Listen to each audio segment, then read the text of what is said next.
The MCU is back, and for the first time ever, I'm at a loss for words. So the rest of this video will be the sounds of crickets over this photo of Patrick Stewart reacting to 2020. Let's talk about WandaVision, shall we? For the 9 of you who don't know, WandaVision is the first Marvel original series from Disney+, based on the characters Wanda Maximoff, Scarlet Witch, and the Vision set in the Marvel Cinematic Universe. It shares continuity with the films of the franchise. After the events of Avengers Endgame, Wanda Maximoff and the Vision are living in the ideal suburban life in the town of Westview, trying to conceal their powers. As they begin to enter new decades and encounter television tropes, the couple suspects that things are not as they seem. Ooh. Spooky. Ominous is more like it. Like most of you, the concept of WandaVision intrigued me. Wanda and Vision are trapped in classic sitcoms. Awesome. It reminds me of those X-Men stories with Mojo where he forces them to fight for their lives on his TV shows, or those classic Spider-Man stories where he faces off against strange, bizarre creatures, only for it to be Mysterio all along. What I'm getting at is, the concept isn't new, but the execution is, and like the show itself says, the devil's in the details. The fun of WandaVision is trying to figure out what's going on. When I'm watching the show, the question isn't, do I like the show? The question is, what the hell am I watching? I don't get to ask myself that question too often, and I like it. Unlike every J.J. Abrams project, the mystery element of WandaVision doesn't suck, so it's fun to postulate and theorize. It's part of the mystery. All Disney needs now is decoder rings, so we can watch WandaVision and drink our Ovaltine. Let's take a look at the first 2 episodes, and let's talk about what the hell is going on beneath the chipper veneer of a 1950s sitcom that hides something much more sinister.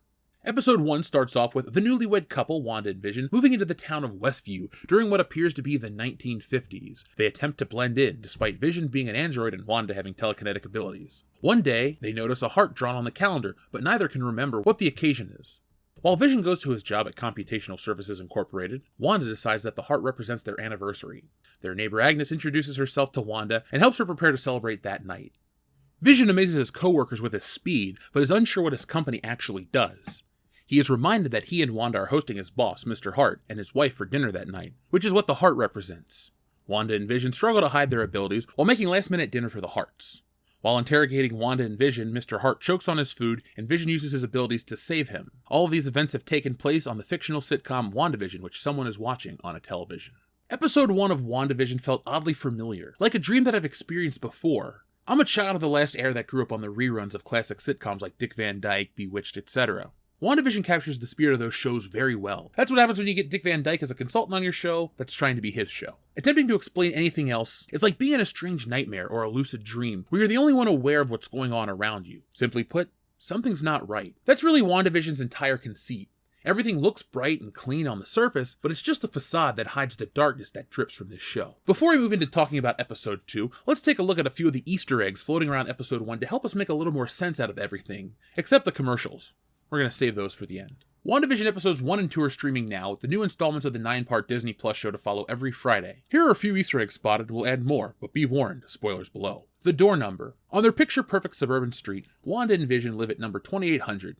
In an acclaimed 2015 comic series by Tom King and Gabriel Hernandez Walta, the Vision took up residence on a suburban street. But while that highly recommended comic book was very different, it's fun to note Viz lived at number 616. That was a reference to Earth 616, the version of reality which most Marvel Comics stories take place. Other parallel dimensions, like the different worlds in Spider-Man Into the Spider-Verse, have their own numbers, so the significance of 2800 is unclear. But with WandaVision reported to be tied into the forthcoming Doctor Strange Into the Multiverse of Madness, it could have some kind of multiversal meaning. By singing the catchy 1958 rock and roll song Yakety Yak, Vision takes on the role of both parent and child, giving the receiving orders in an enclosing or imprisoning suburban world. Don't talk back. Interestingly, this suburban view of teen life is in its own way a construction. Yakety Yak was written and produced and arranged by Jewish songwriters Jerry Lieber and Mike Stoller for black performers. The Coasters is a parody of white middle-class society. This is a reach, but there's another possible significance. In the 1988 comedy Twins, Arnold Schwarzenegger plays a naive outsider arriving in America and sings the song. Wanda had a twin, her brother Pietro, aka Quicksilver, was also shot dead by Vision's creator in Avengers Age of Ultron. She also magically gave birth to twins in the comics in the 1980s. The wine. When Wanda magically saves dinner, the wine she pours is a fine drop of Maison du Mépris. That means house of contempt or scorn. But more importantly, harkbacks to the pivotal House of M comic storyline in which a traumatized Wanda reshapes the whole reality into a new world ruled by her family. Whatever is happening to Wanda in the Vision, the people observed use a logo depicting a sword in a circle. There's an organization called SWORD in the comics that complements S.H.I.E.L.'s Earthbound activities by taking care of extraterrestrial threats. Given the presence of Geraldine, reported to be a grown-up version of the young Monica Rambeau seen encountering the aliens in Captain Marvel, WandaVision could take a turn for the extraterrestrial, or as Vision puts it, my wife and her flying saucers. Before we move on, let me give a few final thoughts about Episode 1, but I'll save my review score for the end. Episode 1 was a solid teaser episode. It established the world we're in, but not much else. The big twist, which is what this entire show lives and dies by, was well executed, and seeing Kitty Foreman was great too. The actors are committing to whatever the hell the show is, and I'm on board with this one. But what about Episode 2? Well, Episode 2 appears to be in the 1960s. Wanda and Vision hear a strange noise outside of their house, which seems to be caused by a tree branch in the wind. They prepare their magic act for their neighborhood talent show.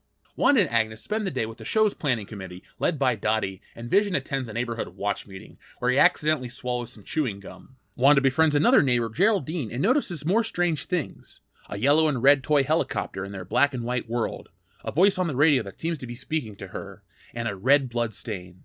Thanks to the gum caught in his internal mechanisms, Vision appears to be intoxicated at the talent show and publicly reveals his abilities. Wanda uses her own abilities to make this look like simple magic tricks and fixes Vision by removing the gum from his gears. They return home, and Wanda becomes visibly pregnant. When they see a strange beekeeper emerging from the manhole on their street, Wanda panics and resets the reality to before the figure appears. The setting then changes to the 1970s as everything becomes colorful. This episode leans heavily into the absurdity of the situation, and if you don't know how weird and campy those sitcoms of the past were, some of this show may make very little sense to you. If we dig a little deeper into the meaning of this episode, look for the supermarket signs in Episode 2's animated opening credits. The store advertises Bova milk, a reference to the super-evolved cow who served as a midwife at Wanda's birth. Another sign mentions Auntie A's kitty litter, which surely is a reference to another member of the comic's supporting cast, the ancient witch Agatha Harkness, and her cat-like familiar named Ebony, which might make you wonder about Catherine Hahn's fabulous neighbor, who appears to be named Agnes. By Episode 2, the song we hear in a crucial moment is the 1965 hit Help Me, Rhonda by the Beach Boys. Along with hairstyle and costume changes, it's one of the more subtle signs the show has advanced from the 1950s in Episode 1 to a pastiche of the 60s in Episode 2. And of course, Rhonda is easily misheard for Wanda. But why is someone asking, who's doing this to you, Wanda? Oh, and does the line, get her out of my heart, tie into the presence of the hearts in Episode 1? The brand of gum that gums up Vision's works is Big Red, which is also the working title of the show when it was filmed in Atlanta in 2019. Whether that was merely a goofy code name or something more important is something for you to chew over. Speaking of the magic show disrupted by Vision's gum, the couple adopts the names Glamour and Illusion. In the comics, Vision and Scarlet Witch were friends with a married magic act called Glamour and Illusion, who also secretly use superpowers to pull off their tricks. Blink and you might miss the moment Vision faces through the floor in the opening credits of Episode 2. Among the pipes and cobwebs are a couple of bones and a dark shape that looks suspiciously like the helmet worn by Marvel villain the Grim Reaper. In the comics, he's the brother of Wonder Man, whose brainwaves were used in the Vision's creation. In the 2015 series where the Vision lives a suburban life, the Grim Reaper showed up at his home and met a sticky end. At the climax of Episode 2, Wanda and Vision are startled by a manhole covering sliding back and a shadowy beekeeper climbing out.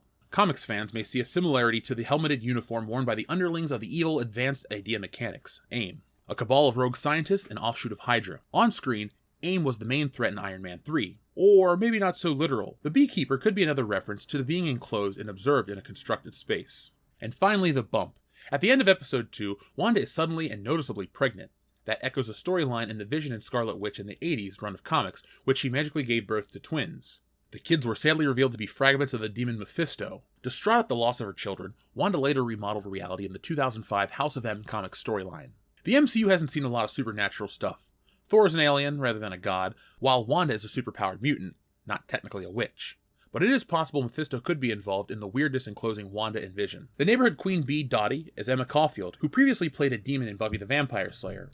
And what about Agnes and her unseen husband? The devil is in the details, but that isn't the only place he is. So now that we're all caught up on the Easter eggs, let's talk about my favorite part of WandaVision, the commercials. Yes, I used to be that weird kid who liked the commercials more than the Super Bowl, but I also went on to college to study advertising, so it worked out for me. Each episode of WandaVision features a commercial interlude.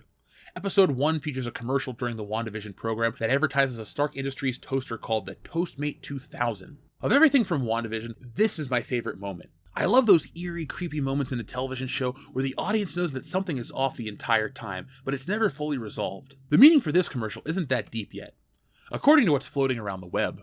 WandaVision's pastiche of 50s and 60s sitcoms like Bewitched and I Love Lucy include a laugh track, stylized sets, and farcical situations. It also extends to the fake ads in the middle of each installment. Episode 1 tries to sell us a newfangled toaster from Stark Industries, a softball of an Easter egg, as most viewers will spot a reference to the company run by Tony Stark, aka Iron Man, and his father, Howard Stark. However, the seemingly innocuous Toastmate 2000 takes a creepy turn when it beeps ominously just before the bread pops up. A bit like a bomb. We know from 2015's Avengers Age of Ultron that Wanda's parents were killed by an explosive device, leaving her and her twin brother Pietro trapped under rubble. For 2 days, the Maximoffs stared at an unexploded Stark Industries shell, expecting it to detonate before they were rescued. So beeping Stark tech isn't likely to sit well with Wanda. The commercial breaks take a darker turn in episode 2, however. This second ad advertises a watch brand with the name Strucker and Hydra. Hydra is, of course, the sinister terrorist organization threatening Marvel's world, and Baron Wolfgang von Strucker is the evil scientist who developed Wanda's powers and set her against the Avengers in Age of Ultron. The ad's tagline, "He'll make time for you," implies a continued role for Strucker despite his death at Ultron's hands, and it might tie into the show's television themes if he was seen again on a TV screen like fellow Hydra scientist Arnim Zola in Captain America the Winter Soldier. If these are references to Wanda's origins, then these ads may represent Wanda's memories, even though the toaster ad warns, "Forget your past, this is your future," in which case, it may mean something that the same woman and man show up in both ads. Could they be Wanda's parents? WandaVision lives and dies by the mystery. And it's working. We're all talking about it. But if it doesn't have a satisfying conclusion, then all the show was hype. If I'm going to rate the show for what it is now instead of what it will become, WandaVision sits at a generous 7 out of 10 for me. As it sits currently, WandaVision is just mystery layered on top of mystery, and that's cool for right now. That's all it needs to be. And it also made Age of Ultron incredibly important, so that's a bonus point too. It almost feels like this show legitimizes that film. Now, I know it's a stretch, but then again, so is believing that Brie Larson is an actress and not a plank of wood, masquerading around as a person. I assume we talk about WandaVision the way we would talk about Twin Peaks if the internet was as ubiquitous then as it is now. Will time be as kind to WandaVision? Who knows? Currently, WandaVision is a fun yet confusing look into the possible psyche of Wanda Maximoff. No one knows what's going on yet, but I got a theory. Don't you? Since WandaVision likes to rip off old TV tropes, I don't think it's out of the realm of possibility that this show copies the famous ending from St. Elsewhere. The show with Mr. Feeney, Denzel Washington, and Howie Mandel, when he still had hair, that takes place in this hospital, but at the end, it turns out the entire show is a figment of an autistic child's imagination, and that St. Elsewhere was all inside of a snow globe. My guess is that this show ends and that Wanda isn't dead, but destroyed by the Mind Stone. The events of Age of Ultron and everything moving forward, they never happened. This show is in an alternate reality in the multiverse. I know it sounds crazy, but hey, why the hell not? So what do you think of the very confusing WandaVision? It's interesting, it's fun to talk about, and guess what? We'll be back next week to talk about episode 3. So folks, if you like this, make sure you hit that thumbs up button and share us all over social media, and let people know about the conversation that's going on and bring them over here so we can all have fun and talk about WandaVision.